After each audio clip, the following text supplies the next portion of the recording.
are the Geordie Journals, all the way up in Scotland for a change. Newcastle United here at Ibrox. With me today, I'm Liam Kennedy, John Cronin here.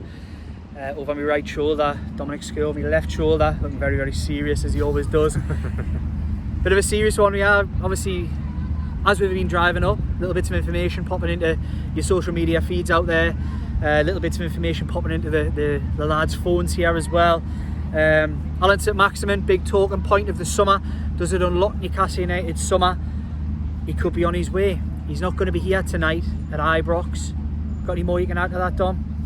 Well, yeah, Saint-Maximin, it's been speculated almost every window, but certainly this summer he's admitted his career is at a turning point, and yeah, the momentum sort of gathered on the back of the Harvey Barnes stuff, and now scored at Gateshead on Saturday, but as we understand it, not here at Ibrox tonight for the friendly game. Newcastle obviously jetting out to America straight after this as well, so that's something that we're going to have to keep an eye on. And Saint-Maximin, been here a good few years, been such an influential player for Newcastle, but it looks like he could be leaving the club's interest from Saudi Arabia hotting up, and yeah, Jordan, days for Saint-Maximin could be numbered.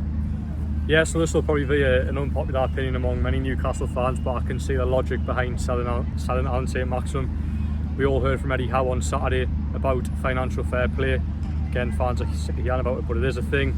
And Saint-Maximin is really only this club's big sellable asset. Say a rumoured of a £40 million fee if he was to go to Saudi Arabia. Even if Newcastle got close to either that or 30, 35, I think it's a great deal for the club. Look, he's been a bright light in many dark moments for this football club, particularly under. I like the poetry of that one. You don't usually get that from me. No, I love that. But yeah, he was a bright light under Steve Bruce in some very dark moments of this football club. But I think as time has evolved under Eddie Howe, Allan Saint-Maximin has ultimately became, I wouldn't say a bit part player, but obviously he was the main man previously. He isn't that anymore. There's many more stars that have emerged under Eddie Howe, the likes of your Joe Lintons, even the unsung heroes like your Sean Longstaff. And I think Allan Saint-Maximin naturally has just faded a little bit. Didn't play much last season because of a hamstring injury for most of it. Really stop-start season for the player. And I think just on what Dom said about Harvey Barnes, if Allan Saint-Maximin is the key to unlocking the Harvey Barnes transfer, I'm fully in favour of it, because look, people argue Saint-Maximin has got more talent, and I'd probably agree on his day he has, but consistently, if you look at the stats, they're uncomparable. Harvey Barnes is recognised left winger in the Premier League who delivers week in, week out. The stats say that. I think it's about 32 assists over his time at Leicester, close around 50 goals as well. Allan Saint-Maximin has got nowhere near that for Newcastle. Put all the wingers together, you probably wouldn't get that total when you think about it. Even Almiron, with that amazing season he had last season, wouldn't even hit that. Yeah, so I can see the logic for selling them. I'll nick a stat from Dom as well, but you look at the Allan Saint-Maximin stats in the French league as well, and they're not too much different to the Premier League. So although a lot of fans have got emotional connection to Saint-Maximin for what he's done for this football club, I think the way it's progressed, it's probably the right time for Saint-Maximin to go. They can get a good fee for him, and as I say, if Harvey Barnes is a replacement, not many fans might agree with this, but I'm a big fan of Harvey Barnes, and I would like to see him at the football club. And if Allan Saint-Maximin unlocks that, for me, yeah, that's a good deal for Newcastle United, and also might give them a little bit extra as well to go and pursue other couple of deals, because say Eddie Howe on Friday was mentioned about the strict budget, financial fair play regulations. They need funds ultimately, and Allan Saint-Maximin is a sellable asset. So yeah, if he is to go, thank you Allan, for what you've done for this football club. But time has sadly moved on. Newcastle are in a different place now that they want to be pushing on. They're not a relegation club anymore. They're going to play in Champions League football next season. They're going to push on from there as well. So I think time for Allan Saint-Maximin is up. Yeah, I tend to agree. I suppose it'd be quite nice if they could convince one of these Saudi clubs that Jeff Hendrick was the Irish Jude Bellingham or something like that as well. I think that would go a long way to unlocking the summer. But jokes aside, and no disrespect to the player in that manner as well. But I think Eddie Howe got a very frustrated figure at the weekend, because deals haven't happened that he hoped would have happened. Fees haven't been able to be agreed.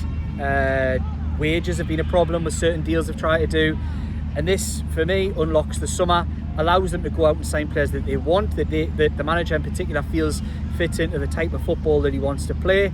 And I think Eddie Howe's got enough cash in the bank, not literally but figuratively, because of the job that he's done, to suggest, like he did by Anthony Gordon in January, that if he's the man that Newcastle United, that he thinks he'll unlock things on the pitch for Newcastle United, then I think he deserves that trust.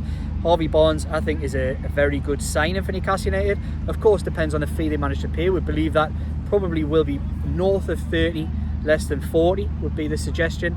And if they can get him towards the lower end of that, I think they've got a very good deal. And I don't think they've overpaid for a player who has had a significant impact at Leicester City.